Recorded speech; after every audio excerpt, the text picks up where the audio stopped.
America this year. We're so happy to have you. I want to thank Six Flags management team for coming out and sharing part of your day and your weekend with us to answer a few questions. So I'm going to turn it over to y'all if you will quickly introduce what your role is, and then let everybody fire away with questions. I guess I'll start since I'm closest. My name's Dave Johnson. I'm the marketing director here at Six Flags America. My name is Eric Poppe. I'm the culinary manager here. Yum. Rick Howard, Chief Pointerouter. Right. Clarissa Brown, Director of Operations. Eric Volcker. I'm the manager for rides, attractions, and park services. Deniece Stokes, the communications manager. Yay.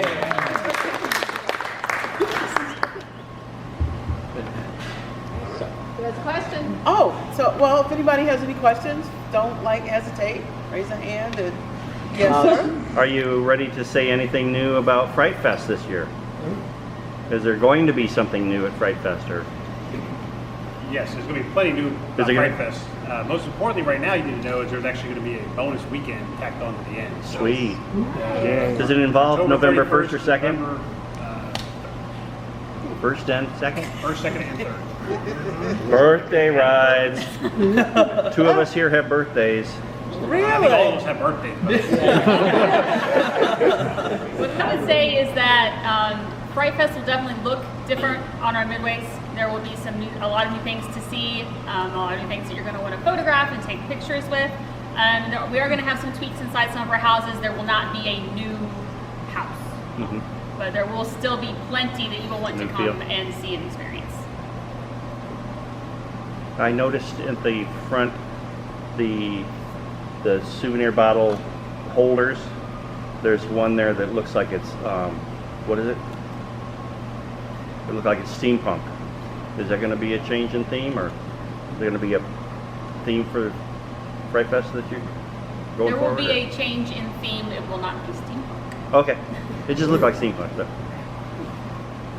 So last year, I think it was last year, you had done something with almost like a lion and casket for a wall contest. Yeah. That seemed to have gone well.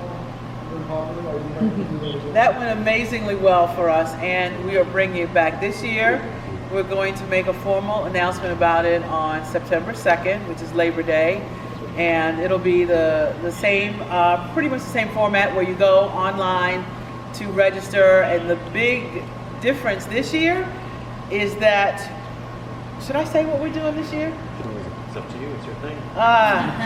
Okay, so the big difference this year. They won't tell anybody but about 3 million people. Yeah, so we're bringing it back this year with a twist. A really kind of unique and crazy twist. Because last year we did it was just 6 people in coffins. So we're adding a twist to that this year, and that's all I'll say about it. 2 per coffin? We're adding a twist to it this year. You're going to fill the coffin with bugs. And it'll still be a 30-hour challenge.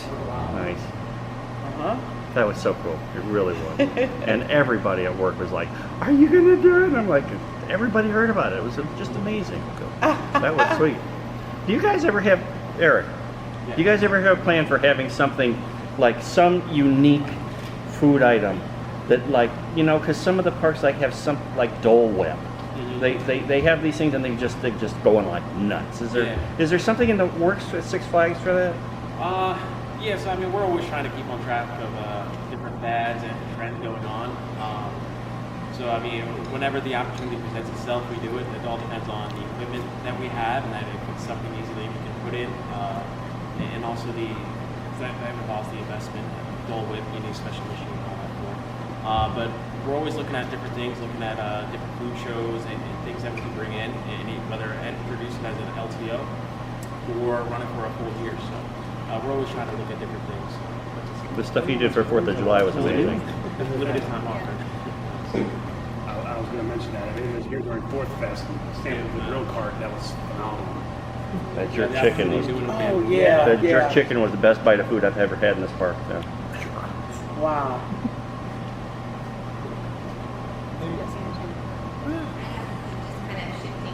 Uh-oh. Would you guys have any advice for young people who love amusement parks and are looking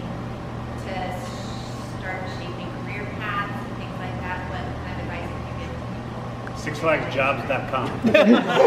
Yes. We're hiring right now for Fright Fest, so, and that's all across the board, all different departments, not just for our entertainment department, but we're hiring for culinary and maintenance, and so wherever you think that you may want to get a start, you do have to be at least 16 years old.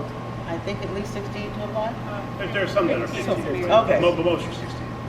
But just, I mean, if you can get into a park and start working, that's where, I mean, because you have the ability to, usually to switch departments, you'll find where you feel like you belong. I mean, several of us here work in different parks, different roles, whether it's revenue generating or operations. So There's some folks there's an opportunity for anybody, no matter what you want to study in college, what you studied in college. It's like a small town, so we've got a job.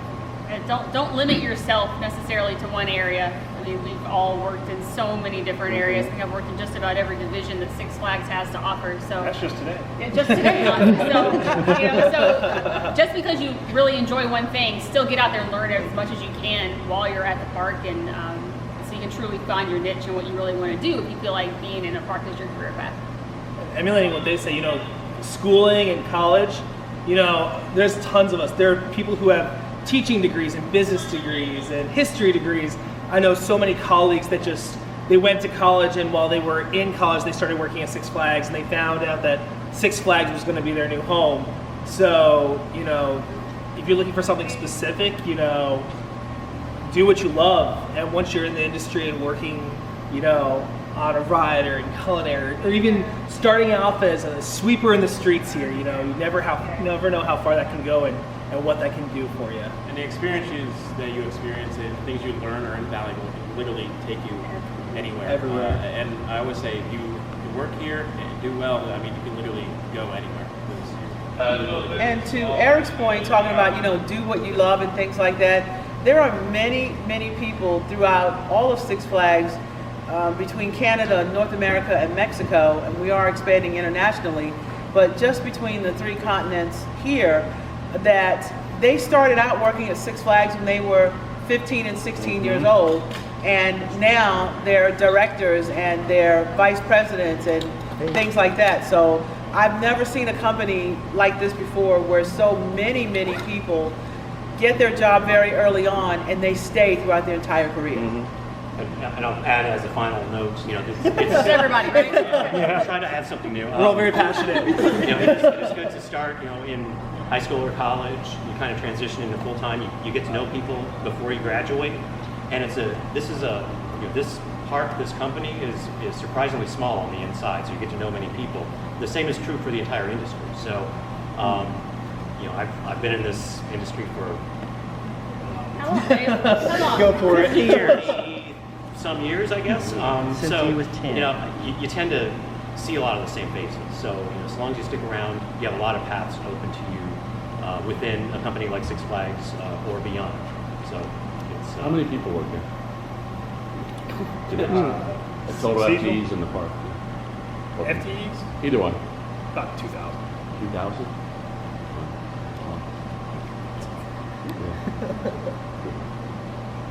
Close to 100 of those are full-time that work year-round.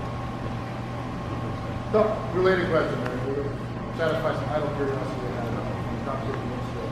Who here, obviously, everyone sitting on stage there, has at some point in the past worked for a park? Has not? Has, honestly, your current employees. But who here in the audience actually has been a write-off or worked for the park? I'm just curious how many there are. Wow. Yeah,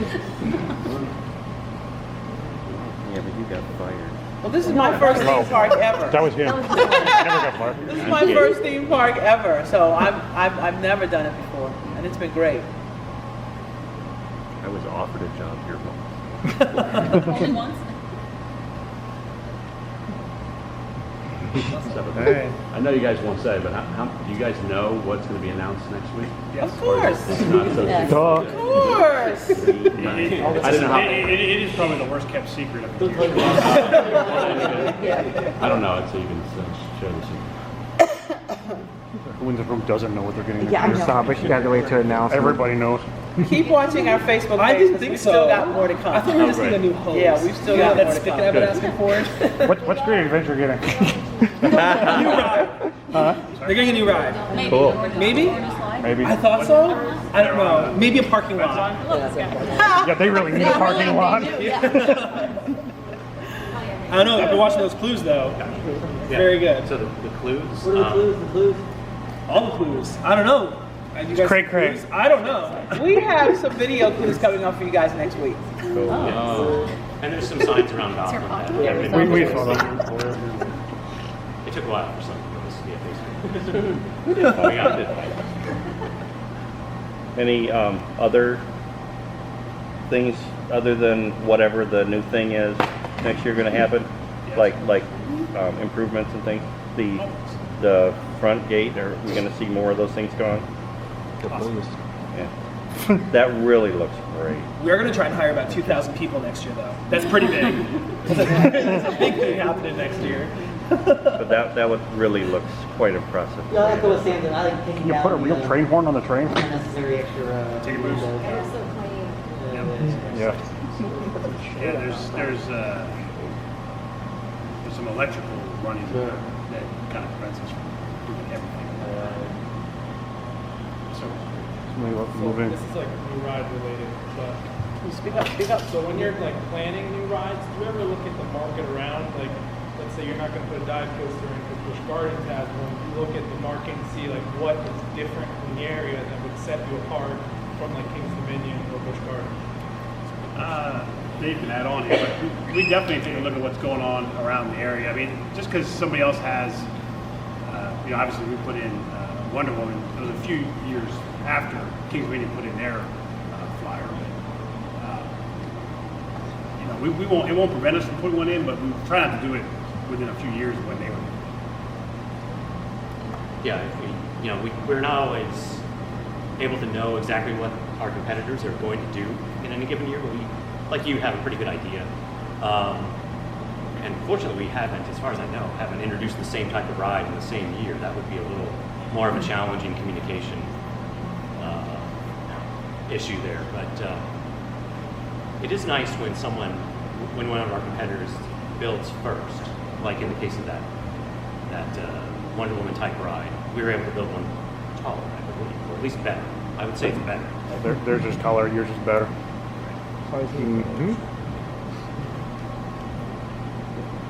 The reversal back to 8 cars on Mind Eraser, is that just something so you have parts, or is that It's a speed efficiency. speed? That's what I thought. On the note of Yeah. not installing a ride similar to a thought park, do you feel like the manufacturers get involved to try to prevent that from happening? Or do you feel like it's just almost a coincidence? Well, I mean, there are multiple manufacturers that have similar type rides, so I think it's probably just been a coincidence.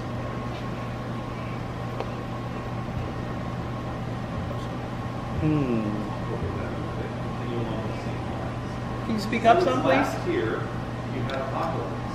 You transitioned to Firebird. Really much better. How long did it take for you guys to plan to do that transition? And can you describe some of the challenges that you faced and you overcome in making the transition for an existing ride? Nice. That's a great question.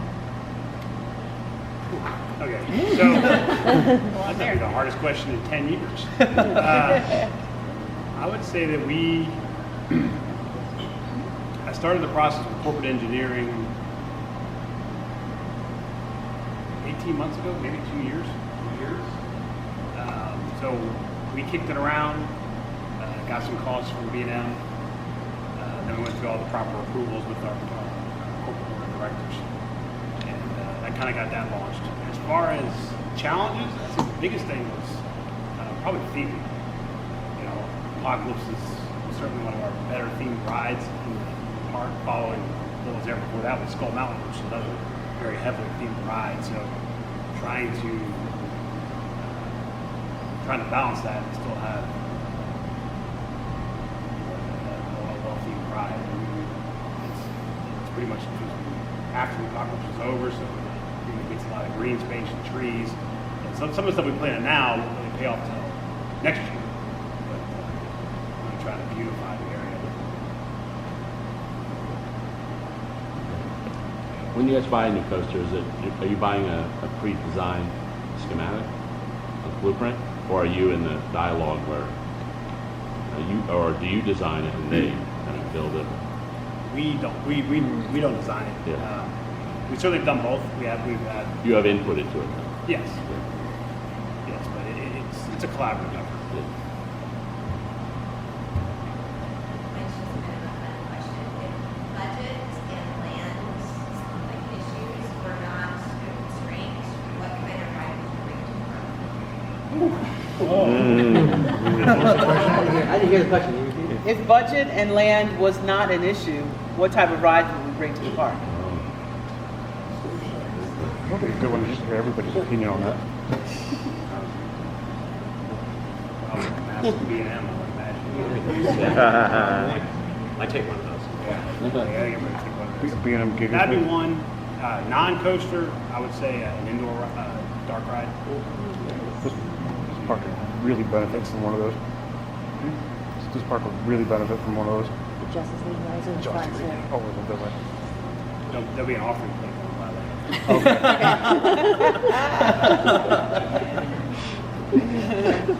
I'll be sure to clean it out at the end.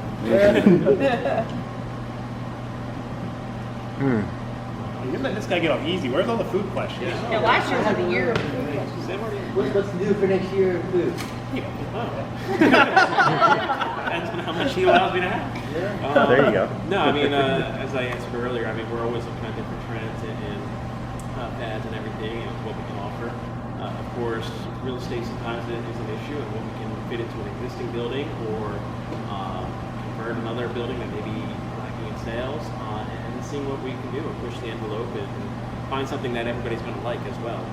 Unfortunately, for those that don't know, I came from New Jersey, so I was up there for many years. And we launched some things that we thought were great and everybody loved it, but then it just didn't sell. You always have to look at that, and also you don't want to take up a location and put on a menu that people aren't, or it's not very popular, because then it's going to flood other places, you know, and you're going to have longer lines other places. So we try to do a good job of spreading things out and looking at different menu items, going to different food shows, and like I said, just trying to keep on top of different trends. You did a good job with trying to get people refills of soda quicker. I've noticed that, so continue to do that, right? That's a good thing. Is it intentional that your opening time of restaurants may not be the same time every day? Maybe an obvious question, but typically it's 11:30, I think, on most operating days. Is it sometimes not till noon? Yeah, so I mean, again, it depends on the revenue stream and everything. I mean, obviously, stuff at the back of the park isn't going to get paid right away. So we try to prioritize front of the park, and then also from a labor standpoint, when we can get people in, and we do have a lot of young workers, so you have to work within their time constraints. So wherever we can maximize their hours and how much we can be open, we try to do so. So where possible, we try to be open for the full dining allotment. But like I said, some locations, it's better wait till noon, because by the time you get people in, actually cook and get prepped up, it's better to open at noon than. You know, I mean, up front, like today, I thought a couple places open later than I thought they really did. It's probably honestly, but we try to stay on it. Different challenges at different times.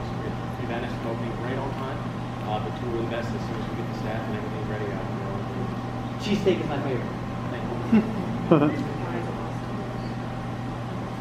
Any update on the ordering on the app? Have not heard any updates now. I know they're still developing, and it's something that we don't want to push out yet until we're fully ready.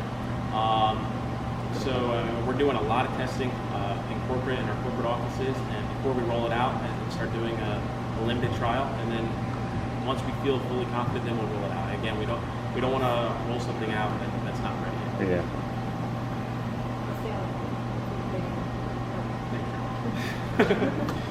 And notice that efficiency has improved in the restaurants to be able to do that. Can you talk to us a little bit about what infrastructure improvements you've made or what happened there to Yeah, so definitely it all depends on what we're budgeted each year. We're always trying to look at different things, different equipment that's out speed up a process or redesigning a kitchen. Because of the mobile ordering and anticipating that coming up, we have been able to put a lot of funding into different locations that haven't been touched in years. So it could be better fryers, it could be better grills, that we have clamshell grills that will cook, come down and cook from both sides, so we push out the burgers a lot quicker, and also maintain the same quality. So that's something we're always looking at, trying to make cool. I think adding giant rockets to the dining room will certainly help balance the load of the restaurants. And adding macho nacho, all that balances the load. Did you guys have the chicken at Macho Nacho? The cilantro chicken? Yes. It's good. Yeah, and the marketing, is it, what is the best approach or the best medium that you use to get the most, what is the best feedback, you know? Increasingly, it's probably no surprise, it's digital. Yeah. So anything that is directly delivered to the consumer that we can target with regard to the demographics, the locations, things like that, whether or not you're a pass holder or a member, we can tailor the message. So there's a lot of ways that we can eliminate wasted dollars in the media by focusing on those direct delivery, digital, addressable television, things like that. You still use television and radio? We do Yes, use some radio. broadcast. Yeah, good.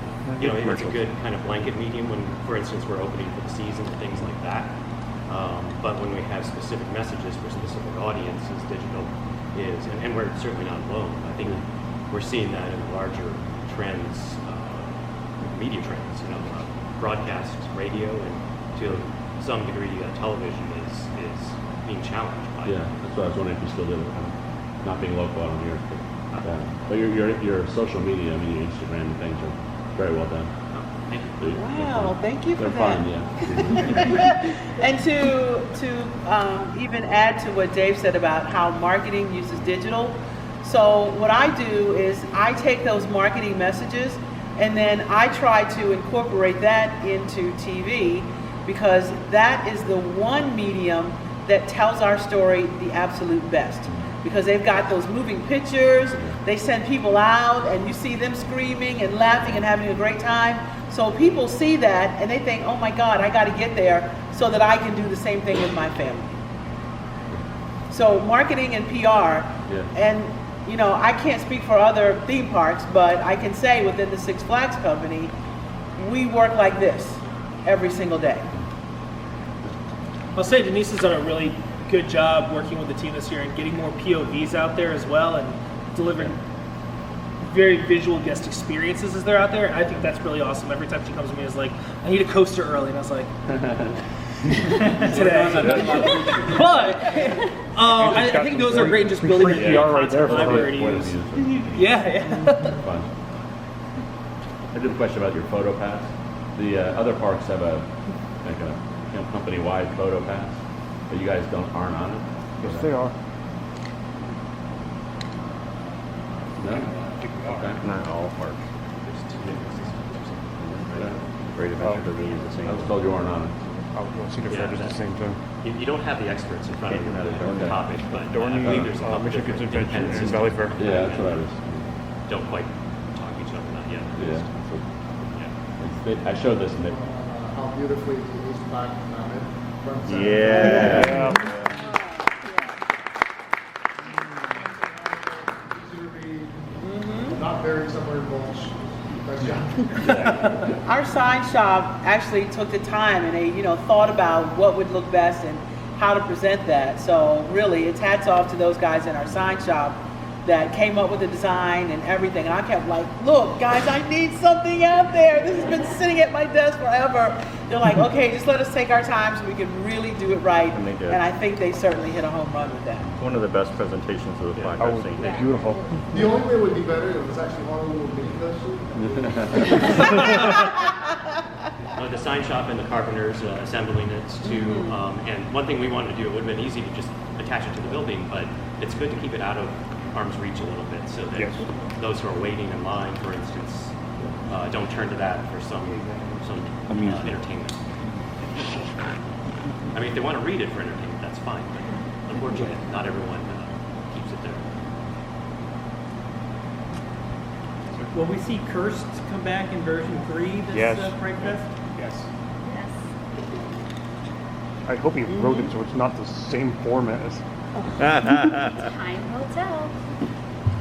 That's a It's very like different storyline, same format. I've seen a draft of the script, and I think that you'll enjoy it. Yeah, that was very nice, and I enjoyed when they did the Christmas thing too. That was quite impressive. Oh yeah, that was great. I'm looking forward to Cursed 3 because 1 and 2 were pretty good. 1 was like, that first one was. Oh, that first one.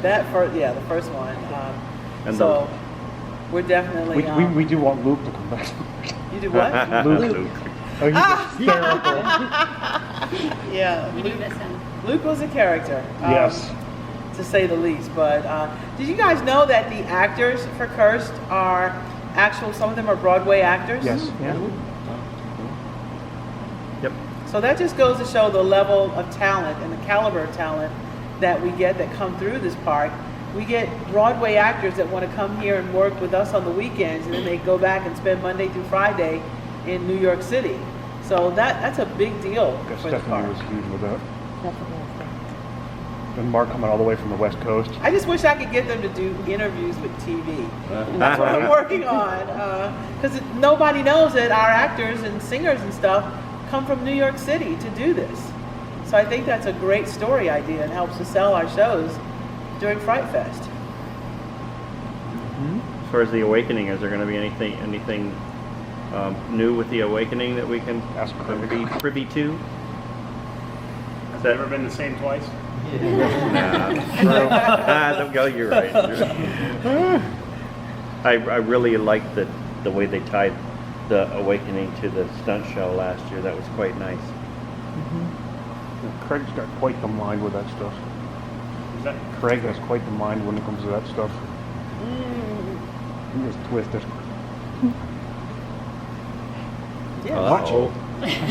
Internal.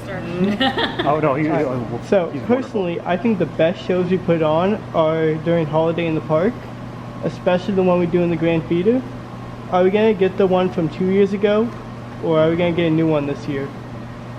So the HIP Grand Show will be a new show this year. Oh, 'cause I was about to say that one 2 years ago was the best show I've ever seen at this Home park. for the holidays. It was a fantastic show. Oh, I was trying to think of what was it. Those are for the holidays. that was the That's same. the same. The person who wrote that is the same one who writes the Curse shows. Okay. Any new things for Holiday in the Park that you can speak of? I do light bulbs. Lots of light bulbs. More? New people hanging the light bulbs. More light bulbs? There's new people hanging lights this year. Exactly. Yeah. We've actually already started. It's already started. More making light bulbs this year? More light bulbs. Lots of strands of lights on order. So many lights. Eric's looking forward to helping with that too. So many lights. Is there any additional pressure since the folks down the road started doing it? pressure in terms of? As far as the presentation, is it expanded because of the local market, or? No, I think it's gonna pretty much be the same. Yeah, just gonna Cool. focus on doing what we do and continuing to do it well. If it gets extra cold, can you leave that fire on it? Firebird. And this is only our third year for Holiday in the Park, so it's still a little bit, still in the introductory phase to the market as well. This is fourth year. Yeah. This will be the Fourth year. Oh, 16, We've 17. done 3. We did it in 15? No, 16, 17, 18, 19. Oh, so. That damn math every time. See, the chief Pointerouter is pointing it out.